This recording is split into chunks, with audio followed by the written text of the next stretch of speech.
هذا العدد برعاية فيرينغ فارماسيوتيكالز ألجيري.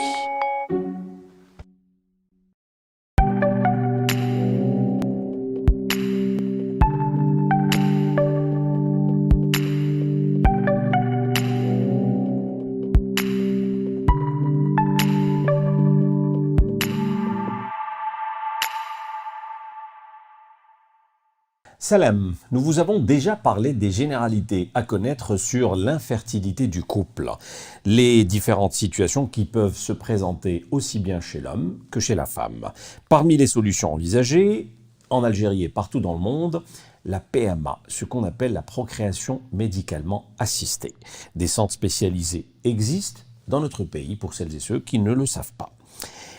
خبرناكم عن العموميات التي يجب معرفتها عن عقم الزوجين، المواقف المختلفة التي يمكن أن تنشأ عند الرجال وعند النساء، من بين وسائل الدعم في الجزائر وفي جميع أنحاء العالم اللجوء إلى الإنجاب بالمساعدة الطبية.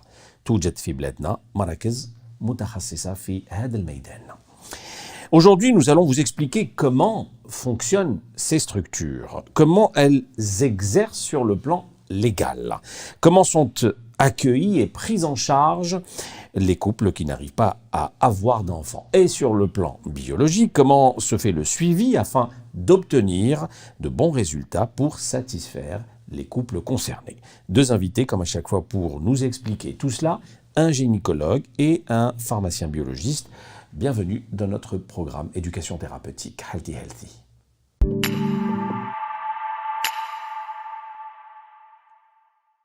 Et nous recevons en premier le docteur Amina Oumezienne. Bonjour docteur. Bonjour. Vous êtes gynécologue au niveau du centre PMA Tiziri à Alger. Merci d'avoir accepté notre invitation. C'est moi qui vous remercie. Je suis ravie de participer à cette émission de Healthy Healthy. Définissons tout d'abord, si vous permettez, cette PMA, cette procréation médicalement assistée, l'Injab بمساعدة طبية. كيفاش نقدروا نشرحوها؟ En fait, la procréation médicalement assistée ou l'assistance médicale à la procréation, ce sont l'ensemble des techniques médico-biologiques qu'on peut proposer à un couple qui désire un enfant et qui n'a pas pu le faire naturellement. هي كل التقنيات اللي نقترحها للزوجين اللي يجيو باش يكون عندهم طفل وما قدرش يكون عندهم هذا الطفل بطريقة طبيعية.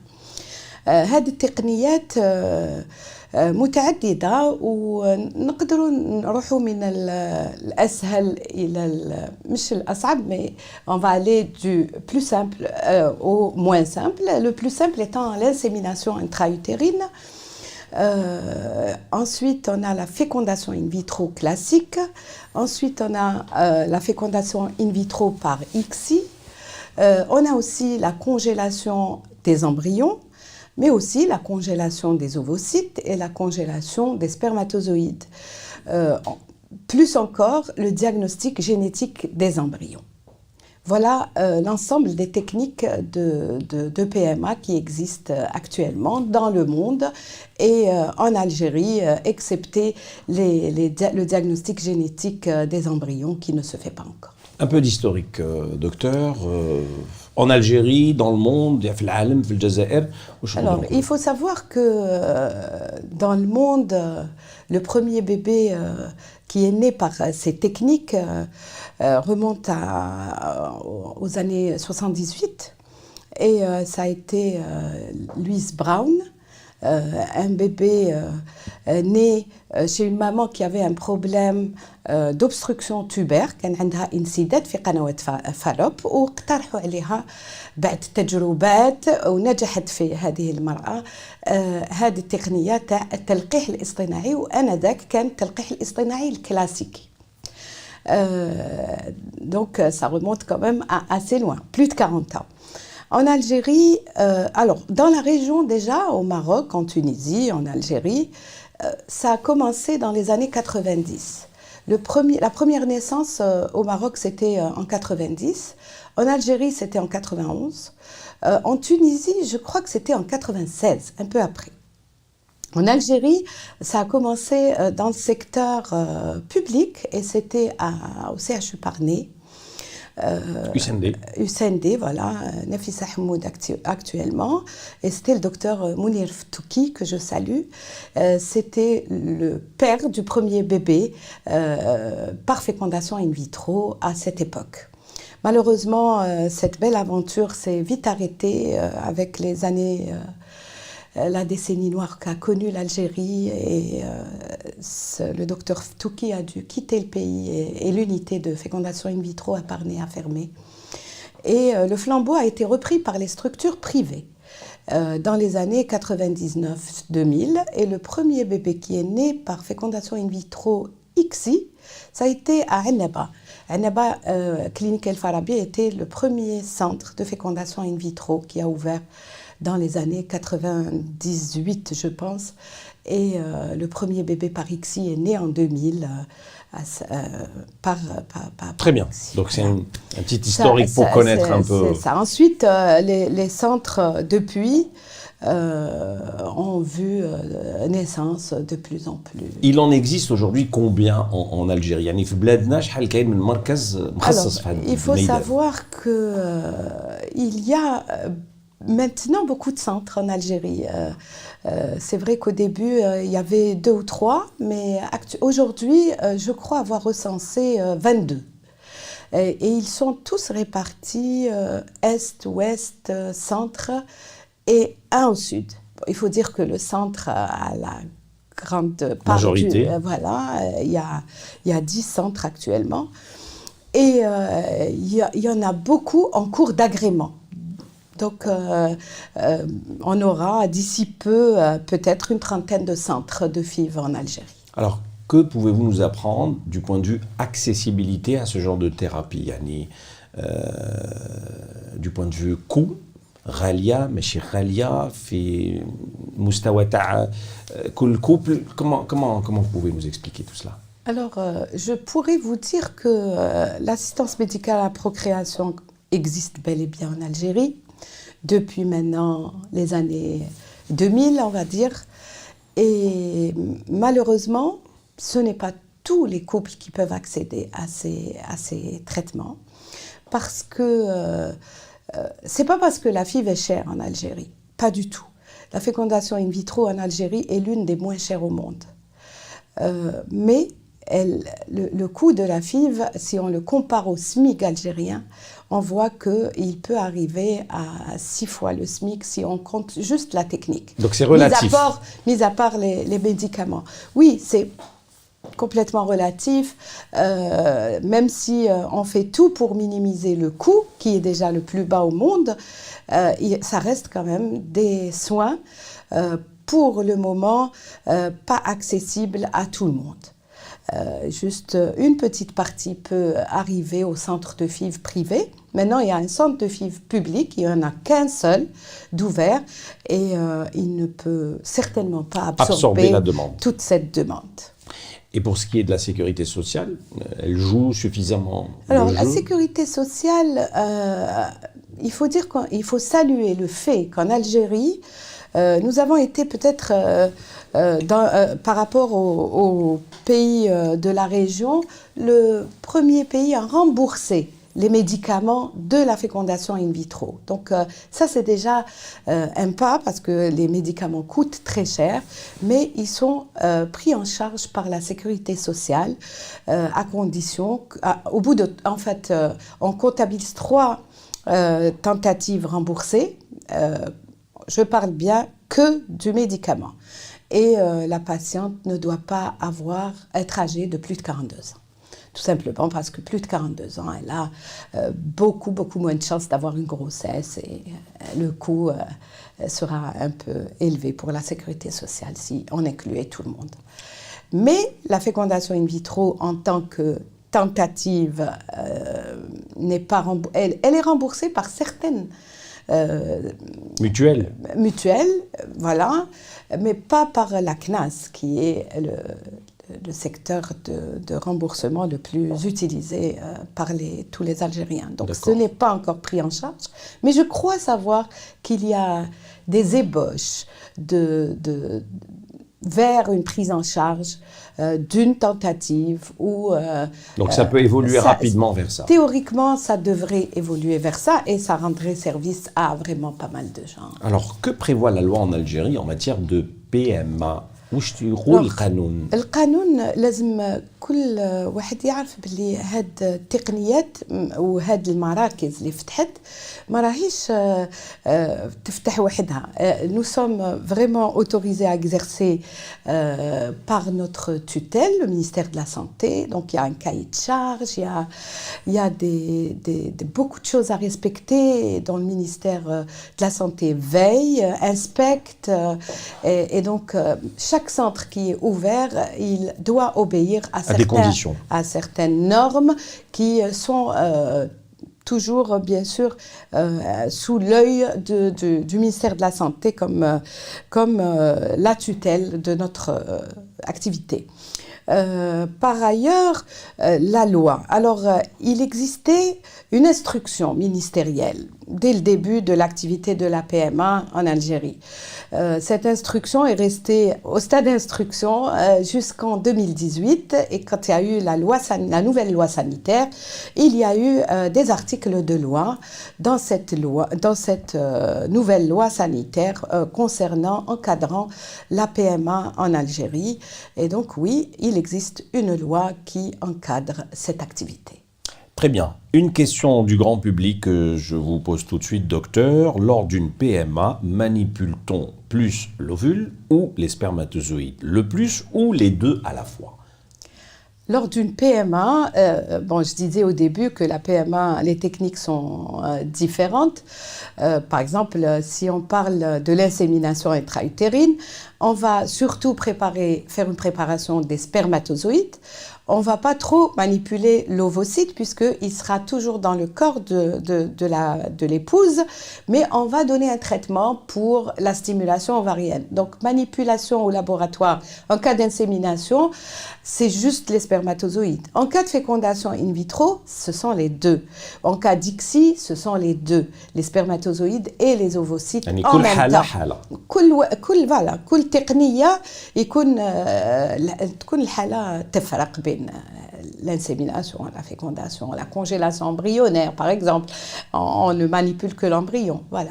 Très bien, merci beaucoup, docteur Amina Oumeziane. C'est moi qui vous remercie. Gynécologue au niveau du centre PMA Tizeri Alger. Merci d'avoir accepté notre invitation et nous retrouvons tout de suite le second spécialiste.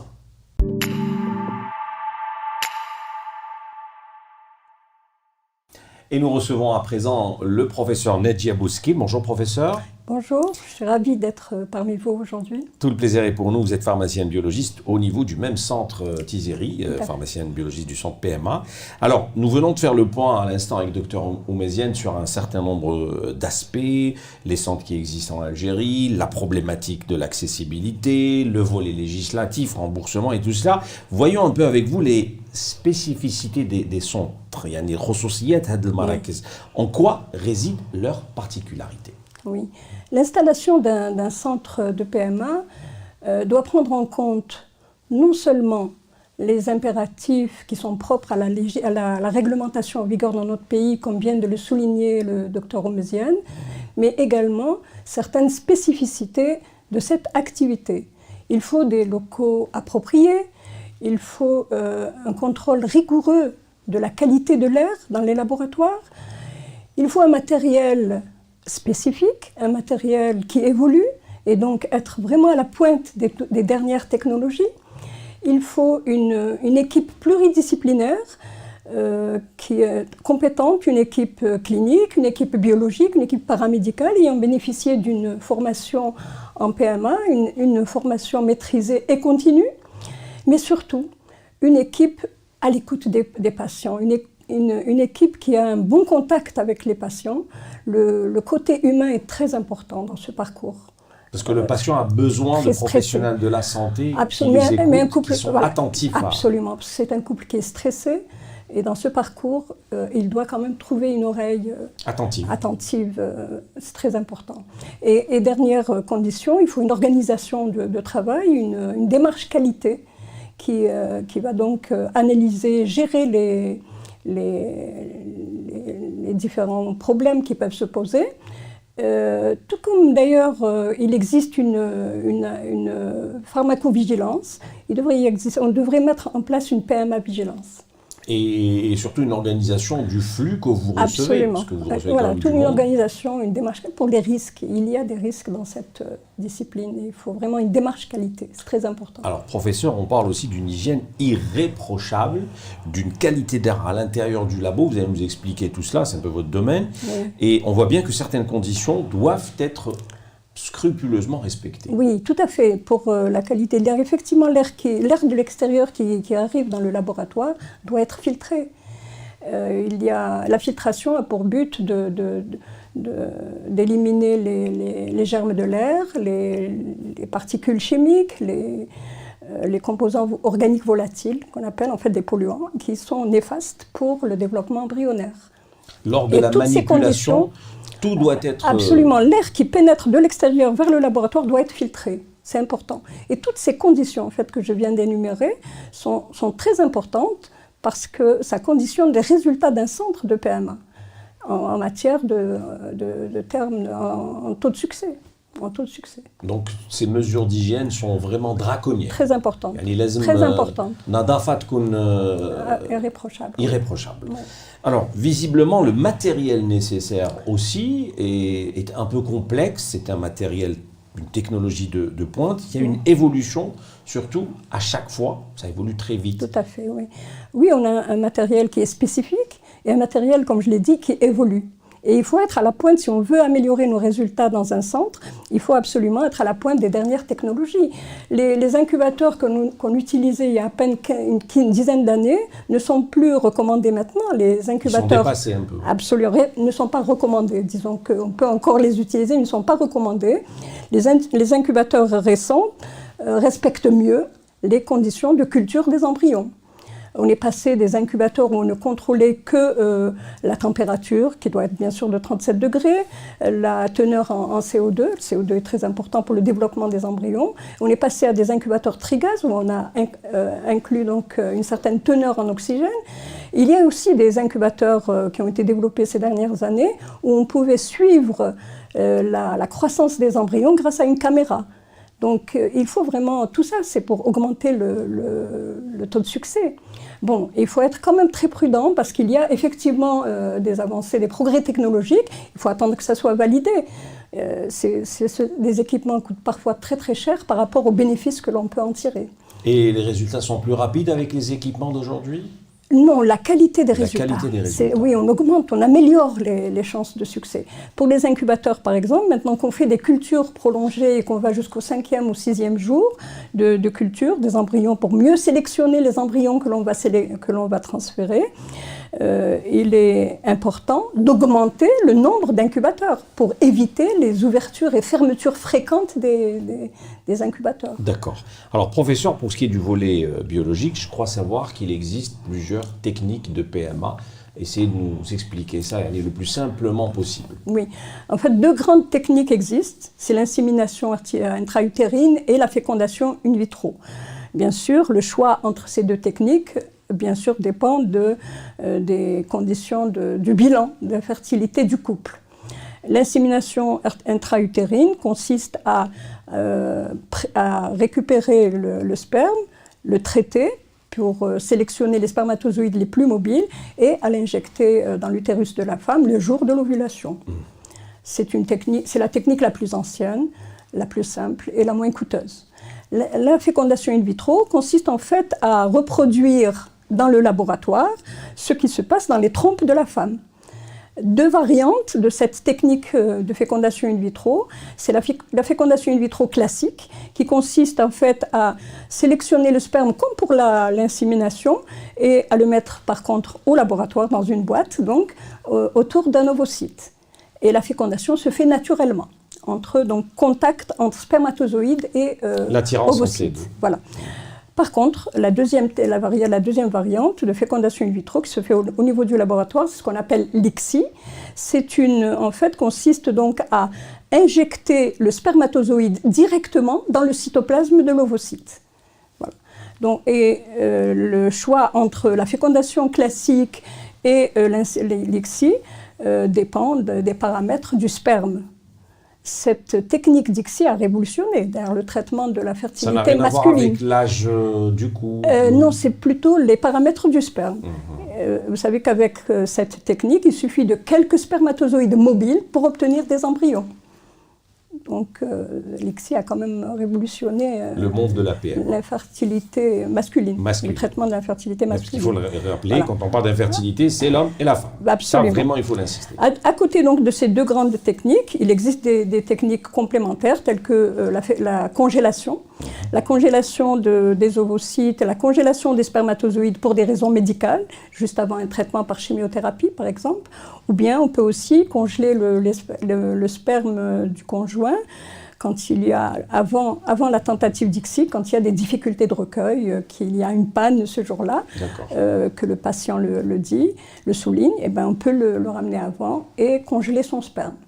On peut également congeler les embryons. Et là, ça a vraiment permis d'améliorer les résultats, puisque avec une seule tentative, on peut donc transférer les embryons, ensuite avoir des embryons surnuméraires que l'on a congelés, et ça permet bien sûr de replacer un par un les embryons, à partir d'une seule tentative. Donc Voilà. on comprend bien. Et ensuite, donc, bien sûr, en fait, dans la fécondation in vitro, le critère de sélection des embryons, c'est de la morphologie en fait. C'est de la morphologie des embryons, la morphocinétique aussi des embryons. Mais malheureusement, avec cette technique, plus de la moitié des couples n'auront pas un enfant, même si on a transféré un embryon de très bonne qualité. Parce qu'une des causes peut être des anomalies chromosomiques. Et c'est grâce donc aux tests génétiques que l'on peut mettre en évidence un nombre anormal de chromosomes dans des embryons. Et ces techniques ne sont pas utilisées partout, mais sont utilisées dans certains pays avec des résultats intéressants, où on peut, particulièrement chez les femmes de plus de 38 ans, où on sait que ces femmes génèrent plus d'embryons aneuploïdes, c'est-à-dire présentant un nombre anormal de chromosomes. Hunek, Aidet, Terniyet, c'est ce qu'on comprend après votre explication. Il existe plusieurs techniques. Alors, professeur, on parle des aspects biologiques, certes, mais j'ai envie de vous poser la question sur le taux de succès. Peut-on avancer un taux de succès pour toutes celles et ceux qui nous regardent? Oui. Ben, les taux de succès dépendent de plusieurs facteurs. L'âge de la femme, les causes d'infertilité sont les principaux facteurs. Mais effectivement, il y a aussi d'autres paramètres qui interviennent. Et on peut avoir des résultats variables selon les techniques que nous utilisons. Dans l'insémination, par exemple, les taux qui sont donnés en moyenne, en insémination c'est 14%, les taux varient entre 12 et 20%. Alors, pour les taux, comment les chiffres sont rapportés? En fait, ils sont rapportés en moyenne pour les données nationales, et sinon par centre, c'est des franges, donc de l'insémination de 12 à 20%. En fécondation in vitro, en moyenne, c'est 30%. Ça varie entre 20 et 50%. Ça dépend des centres et des techniques. On ne peut pas avancer un taux. Absolument, et des techniques. Alors, une question de grand public, de téléspectateurs. Professeur, les taux de succès de la PMA en Algérie sont-ils aussi élevés qu'ailleurs dans le monde? Aussi élevé, je ne dirais pas, parce que ça reste quand même bas, je trouve. Mais en Algérie, les résultats, je peux dire qu'ils sont comparables si on utilise les mêmes techniques et si on respecte les conditions de culture des embryons. Très bien. Merci beaucoup, professeur Bousekine. Nadjia Bousekine, biologiste, pharmacienne biologiste au niveau du centre PMA de Tiziri. Merci à vous d'avoir répondu à nos questions. Merci toujours à notre public de nous suivre. Et restez-nous fidèles, nous allons également consacrer les prochains numéros à ces questions de problèmes d'infertilité du couple. Merci pour votre fidélité, à très très bientôt.